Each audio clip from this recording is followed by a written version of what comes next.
Time now for an in-depth look at the market news this afternoon, and for that I'm joined on the line by Dr. Jun-sok, professor of economics at the Catholic University of Korea. Professor Yang, good to have you back on. Thanks for making time today. Happy to be here. Well, stocks in New York overnight, tech doing a little better than the others. The Nasdaq at a new high, but it was the third session down for the S&P. What's the story in the global markets? Okay, well, S&P was down, but it's only down 0.1%, and it's only 0.4% away from the all-time high closing. Dow actually went up by 0.2%, and Nasdaq, as you mentioned, it hit an historical high closing, but it only rose by 0.1%. It seems like we have a lot of liquidity, a lot of money seeking where to go. It doesn't quite know where to go. There are too many uncertainties now about inflation, labor market, and the speed of the recovery. There had been a lot of concern about inflation, but Fed Chairman Powell has been making his point again and again that there is probably not going to be 1970s type sustained inflation. A lot of people have been worried, especially because lumber prices had gone up, but in the last couple of weeks, this high lumber price has just come down. So now there's some uncertainty about whether there will be inflation, how bad, and whether it'll be temporary or permanent. So I think that's making a lot of investors somewhat cautious. And then similar things seem to be happening with the labor market. At first, we thought that the U.S. recovery will be very quick, but labor market seems to be slow in recovering, partially because labor supply may be hitting a limit. There are indications that workers are not excited about returning to full-time jobs, and there are a lot of retired workers that will not be coming back into job market at all. So wages may rise, but that may not lead to a very high inflation because U.S. Economy had been becoming more oligopolistic in last decade or so. So companies may be able to absorb these higher labor costs. So the stock market seems to be it's hitting the highs, but it's not something that you would think of as a strong rally because there's just so many uncertainties. Yeah, it's very interesting. And you mentioned lumber as one thing. You mentioned used cars, I believe, when we spoke before. Both things highly dependent on low inventories, it would seem, in housing and cars. But to look over here in Korea, we see stocks of a couple of big tech names, Kakao and Naver, continuing to race higher over the past few weeks, though Kakao pulled back quite a bit today after recently outperforming. If you could tell us about those two for a minute, but also the action today here in Korea in general. Okay, well, Kospi hit 3,286.10. That is the highest closing number. Nasdaq ended at 1,012.62. That's down 0.4% from yesterday, but still, it's over 1,000. So Nasdaq is also doing very well. And one of the reasons why these markets are doing well is, well, tech companies like Kakao and Naver, as you mentioned, and Kakao and Naver has been getting a lot of news because their value has been growing very quickly this year, and not only have their values gone up, but Kakao, which used to be the fourth largest company in terms of market capitalization, overtook Naver, which used to be the third highest market capitalization company. And the sum of these two companies, the capitalization seems to be approaching that of Hyundai Automobiles Group, which is the second largest conglomerate in terms of market capitalization. So why is Kakao doing so well? It seems to be their profitability. The stock prices for Kakao has risen by 117% this year so far. Naver has been rising by 45%, even though Naver is doing somewhat slower than Kakao. That's percentages, nothing to sneeze at. And the reason for this very high growth seems to be that the Kakao is becoming very aggressive. Kakao is a relatively new company in Korea, and they've been going into various fields of taxis, games, financial markets.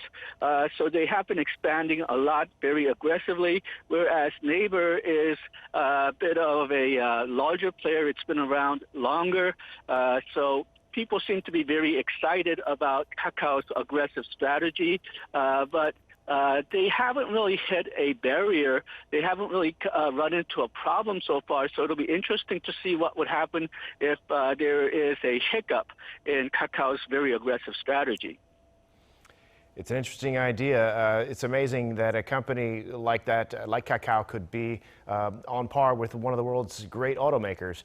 But zooming out here, let's look at oil prices, which have been rising as data show U.S. oil inventories are down. West Texas crude for August is up about 0.3%. At the same time, OPEC is said to be talking about ramping up production, which could bring prices down. Tell us about the situation with oil, Professor. Okay, well, last year, and when the coronavirus hit, oil prices fell, and it hit the lowest point in April, and it was only $16.94 a barrel. But yesterday, at closing, it hit $78.03 per barrel, West Texas Intermediate. It's approaching the five-year high, which was hit at October 2018 of $74.34, and what are the reasons? Well, there's hopes of recovery, and then prices usually go up just before summertime because in the United States and in Europe, people go out driving, and that usually drives the oil prices up. And the lot of money, a lot of liquidity that was going around. We talked this about just a little bit before concerning the stock market. Some of that money may be going into oil commodity investments as well, and then there's maybe some expectations that even though OPEC will step up supply, it'll take time to catch up to the increase in demand that we expect to see in the United States and Europe because they're normalizing because of the vaccination, and people may be driving a lot more this year than last year. So there's really strong forces driving the oil prices up, but will it hit the highs over $100? Will it come close to a historical high, which was $147 per barrel that we saw in June 2008?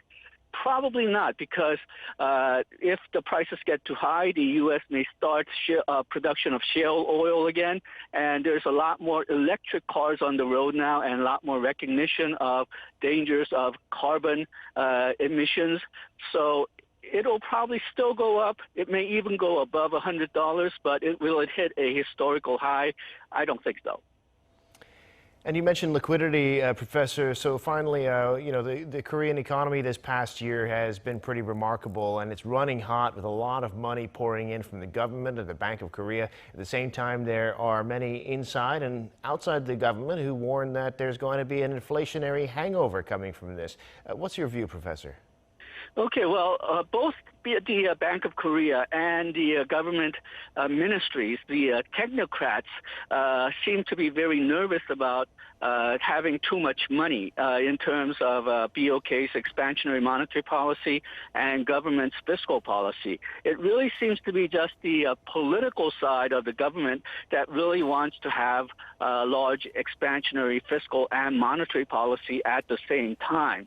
The BOK Governor Lee Ju-yeol has mentioned that he is concerned about asset market bubbles and increasing household and corporate debt, and he's been giving a lot of signals that he may raise the interest rate during this year, and he even mentioned that the rate might rise as much as 0.5%, and even with the 0.5%, because Korean rates are now so low, even if you raise the rates by 0.5%, you should still consider the monetary policy as being expansionary. And then on the government side, Vice Minister Hong Nam-gi has tried to limit the amount of fiscal policy that the political side of the government wants to have for the second supplementary budget. They're negotiating that right now, but it seems like the technocrats want the scale of the policy to be lower, whereas the political side wants it to be higher. Now, expansionary fiscal policy coupled with contractionary, shrinking monetary policy may be a good policy because there is a lot of adverse effects coming from too much liquidity. The bubbles in the housing market, stock market, rising debt are just part of the problems. But coronavirus recession and recovery has been K-shaped. Some people have been hit a lot. Some people have not gotten hit at all. So wisely plotted fiscal policy can help the people who got hit, but control the bubbles that we see in some of the asset markets like the stock market or the housing market. Very interesting, Professor. We'll have to leave it there for today, unfortunately. Thank you so much for sharing your insights with us on that subject. We appreciate it. Thank you.